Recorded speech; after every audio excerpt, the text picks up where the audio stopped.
Well, renewed optimism for Australia as business confidence returns back to pre-coronavirus levels. Meanwhile, the pandemic is weighing on Victoria and New South Wales as both states lose their AAA credit rating. Joining me now, business commentator at the Herald Sun, Terry McCrann. Terry, great to see you tonight. Take us, what is the AAA credit? Good to see you, mate. What does the AAA credit rating actually mean? I saw a report this morning saying it doesn't mean all that much when it goes to a AA because it only means a 0.05% difference in the lending rate. Is that right? Well, it mightn't even mean that, Gleeson.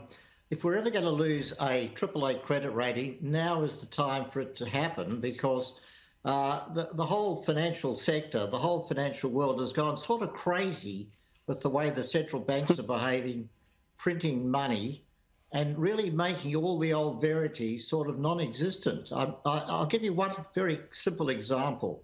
Greece. I mean, you remember Greece? I mean, everybody's watching. You'll probably remember the disastrous situation that Greece got itself into.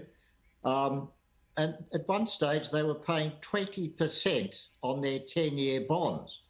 Right now, Greece is still rated very badly. It's rated BB. It's not even rated a single A. And it's now paying less than 1% on its 10-year bonds. Australia, which is a AAA rated country, is paying more than Greece. So, I mean, the idea that, you know, a AAA rating should get their money cheaper than AA or even BBB, it's all gone out the window. It's completely unconnected, unmoored to reality. So the loss is not going to make the slightest difference to New South Wales and Victoria.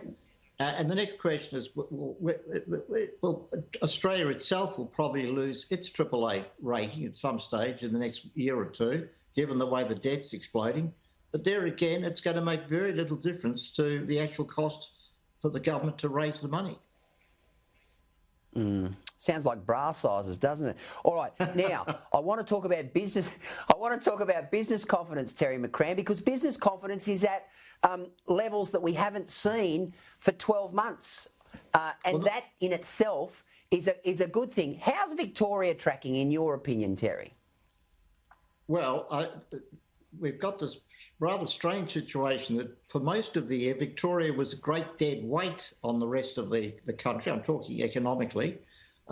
Because of Victoria's disaster in terms of its quarantine and the way it locked down again for 3 months when the rest of the country was sort of opened up.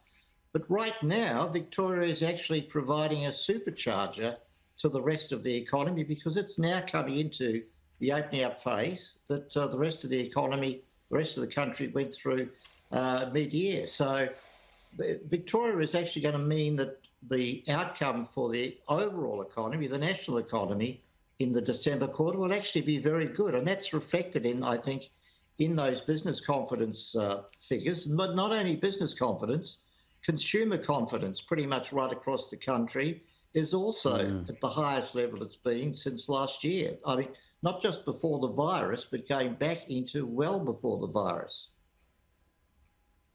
Terry, do you think there'll be a bump in the road when JobKeeper and JobSeeker end in March? There is a sense of slight pessimism that, you know, when that does happen, that it'll affect the economy. That seems to be a consensus.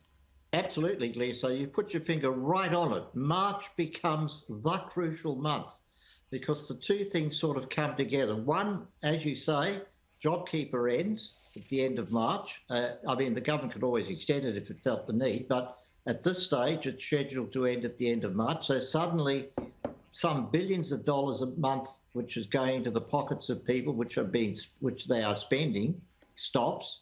But also, that's when the vaccine really needs to come into play. So that if we don't get an effective vaccine and we lose JobSeeker, well, that would be the worst case scenario for the economy. But equally, if the vaccine's working, we will ride, I think, pretty smoothly through that JobSeeker, the end of JobSeeker. So, but March is the month that's going to give us the answers to both questions. Terry, I've been very keen to ask you this question for some months because we did speak in March about what was happening around the world and what was happening in this country. How do you think as a nation, the Commonwealth, firstly, and the states, secondly, have handled the economic narrative around COVID? Well, I think that, we can sit down and have a long discussion, debate about whether we could have done things better. But when you look at the way we've performed in the global context, we're pretty much up there with world's best practice in terms of balancing both the health outcomes, the very low deaths. I mean, you take the Victorian quarantine aged care disaster out of the mix, and that was a particular one-off.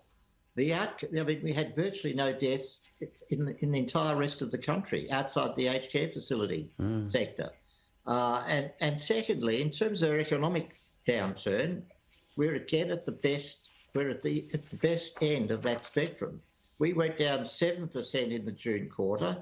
The UK went down 20%, and most of the rest of the world went down somewhere between us and the UK. So I think we should pat ourselves on the back in terms of getting the right mix between the health outcomes and the cost to the economy.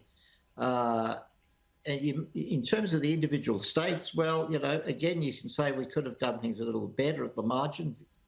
Western Australia closed its borders, probably too catastrophically in terms of the benefit to the state versus the rest of the country. But again, I think, and Victoria, obviously, the standout for doing it badly. But again, I think on balance, we haven't had a bad 2020. Yeah, I think you're right there, Terry. I think it could have been a hell of a lot worse. There's no doubt about that. Absolutely. Great to see you tonight, Terry McCrann. Always a pleasure to have you on the show.